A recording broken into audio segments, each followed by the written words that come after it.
মাহফুজ ভাই মুহূর্তে আমাদের টুকটুকি, এটা কুইতে টুকটুক বলে, এটার চাক্কাটা টাল হয়ে গিয়েছে, নাট লুজ হয়েছে। এই কারণে মুয়াল্লিম হিসাবে মাহফুজ ভাই এটাকে ঠিক করতেছে। হ্যান্ড ব্রেকটাও করে আসলো।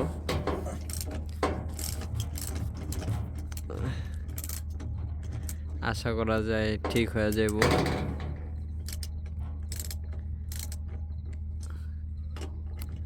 অনেক দূর থেকে আসছি তো, কানামন্তে গিয়েছিলাম, এই কারণে যাওয়ার সময় একটু একটু টের পাইছি যে এটা টাল হয়ে গেছে, কিন্তু রাস্তার ভিড়ে তো আর কিছু করার ছিল না। এই কারণে আসার পরে এখন ঠিক করতেছে। কটা মেশিনের মাধ্যমে পাম্প দিতেছে, ডিজিটাল মেশিন।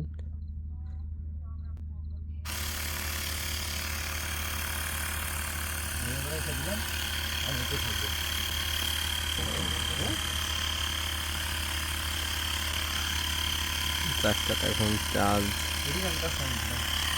হইতেছে। সিলেক্ট করেন দেন, এটা এটা 45 PSI হইব, ঠিক আছে?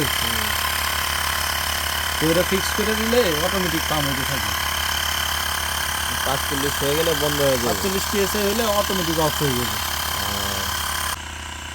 আপনাদের যাতে পুরো কুয়েত সিটির ভিডিওটা দেখাইতে পারি।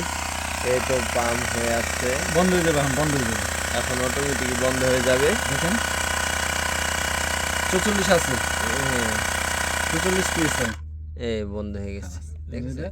এনতে খুলে ফেলাম, পাম্প হয়ে গেছে, অটোমেটিক বন্ধ হয়ে গেছে। মানে এটা আপনার কোনো টায়ার কোনো ফাটার কোনো চান্স নাই, কোনো ই নাই। আমি ক্যাপটা লাগাই দিই, আর সময় মতো অটো বন্ধ হয়ে যায়। পাঞ্চার শিখাইতেছি আমরা মূলত, হ্যাঁ, কিভাবে পাঞ্চার হইলে। এখন এটা আমাদের, এটা এখন লাগায় ফেলবো। এটা আমাদের অটোটা বড় সুন্দরভাবে যাতে চলতে পারে। এটা পারে। তারপর আমাদের তো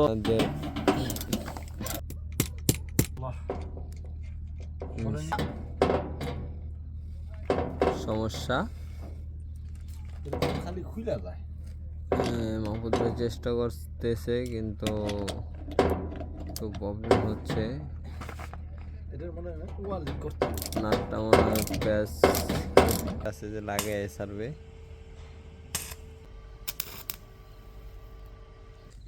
ইনশাল্লাহ মনে হচ্ছে সাকসেসফুল, ঝালাই দেওয়া হয়েছে। তো এটা এখন সাকসেসফুল। এখন এটা লাগাবো তো ভাবি নাই খোলাটা তো ঠিকভাবে বুঝে গেছে।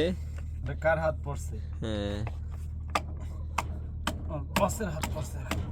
আসলে এত কষ্টের মাঝেও প্রবাসীর মাটিতে ভিডিও করতেছে, এটা কিন্তু অনেক কষ্ট, ভিতরে অনেক কষ্ট বুকে থাকা সত্ত্বেও বিনোদনের জন্য, একটু ভালো লাগার জন্য ভিডিও করতেছে। এখন টেস্ট ড্রাইভ দিতেছে, এই তো আমাদের টোটো ঠিকভাবে চলতেছে।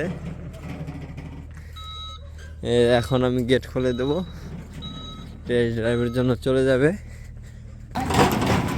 এই তো এখন আমরা টেস্ট ড্রাইভে চলে যাব। টেস্ট ড্রাইভ চলে এসে পড়ছি, এখন চলে আসছি টেস্ট ড্রাইভটা। মাশাআল্লাহ পুরোপুরি ঠিক হয় নাই, কিন্তু আগের থেকে অনেকটাই ভালো, সাকসেস কিছুটা হইলেও পাইছি। খালাস।